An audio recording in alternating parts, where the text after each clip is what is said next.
ఒక విషయం చెప్పనా? మనం ఒకరికి ఒకరం తోడుగా ఉండాలి.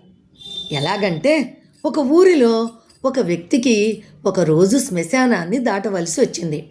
అతడు చాలా భయస్థుడు. ఆ భయంతో ఎవరన్నా తోడు దొరుకుతారేమోనని ఎదురు చూస్తూ ఉన్నాడు. ఇంతలో వేరొక వ్యక్తి వచ్చాడు. ఇద్దరూ కలిసి శ్మశానాన్ని దాటేశారు. ఆ వ్యక్తి కూడా చాలా భయస్థుడు. కానీ ఇక్కడ ఇద్దరు ఒకరికి ఒకరు తోడు ఉండడంతో ఆ భరోసాతోటి శ్మశానాన్ని దాటేశారు.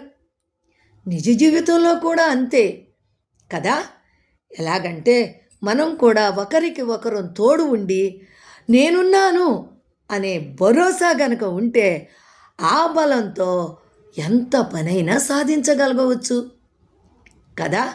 అందుకనే మనం కూడా ఒకరికి ఒకరం తోడుగా ఉండి ఒకరికి ఒకరం మాట సహాయం చేసుకుంటూ ఈ చిన్న జీవితాన్ని దాటేద్దాం. ఏమంటారు?